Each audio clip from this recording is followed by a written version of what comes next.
विश्वविद्यालय का नामकरण गौतम बुद्ध के नाम पर हुआ है।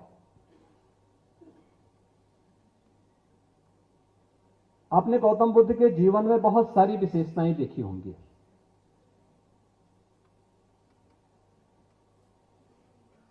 और जीवन के जिन रहस्यों को उन्होंने उद्घाटित किया था,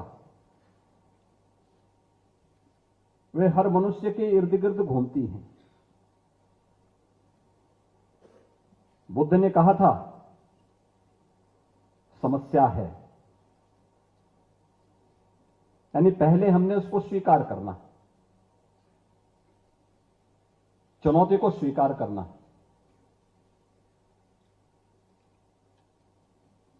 समस्या का समाधान भी है। आपने जब समस्या को स्वीकार किया तो उसके समाधान का रास्ता भी आपको तलाशना पड़ेगा, और समाधान है तो उसका निवारण भी है। अक्सर होता क्या है, हम समस्या को ही स्वीकार नहीं करना चाहते। हमारी विफलता का रहस्य कहां छुपा है? जब हम समस्या से मुंह मोड़ते हैं, उससे भागने का प्रयास करते हैं, उसको जब स्वीकार ही नहीं करते, तो सबसे पहले समस्या को स्वीकार करना और हर समस्या का समाधान करने के लिए एक राह भी होती है। उस राह को चुनना, समाधान का रास्ता।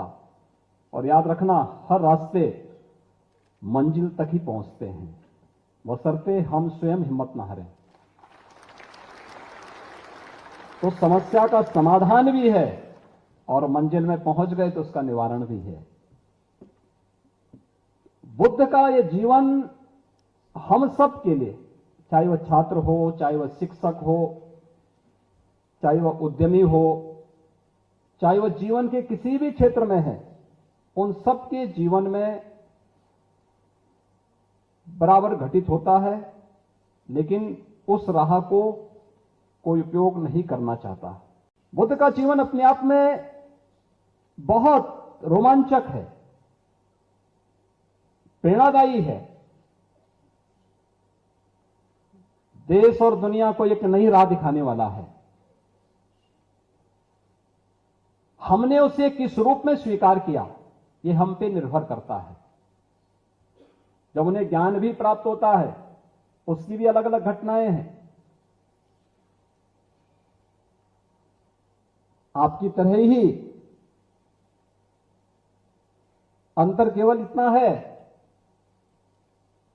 कि बुद्ध राजमहलों में कैद हो गए थे, एक सिद्धार्थ, एक राजकुमार के रूप में। आप अपने शिक्षण संस्थानों में कैद हो जाते हैं।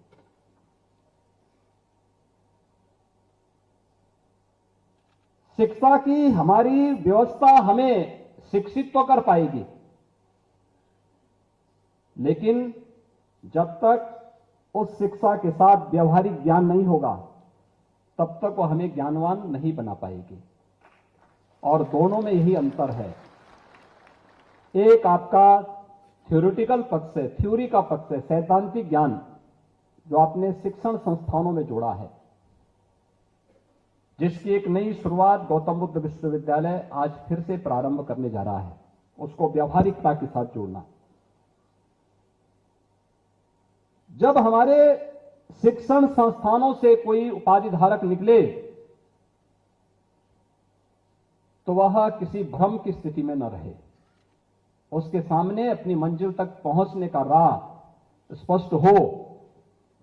और यह हम सबके जीवन में अक्सर होता है। बुद्ध ने वे राह हमें दिखाई। याद रखना, टीम वर्क परिणाम देता है। सामूहिकता, सामूहिक रूप से निर्णय लेने की सामर्थ्य, ये लोकतंत्र की ताकत भी है। यही हम सबकी ताकत है।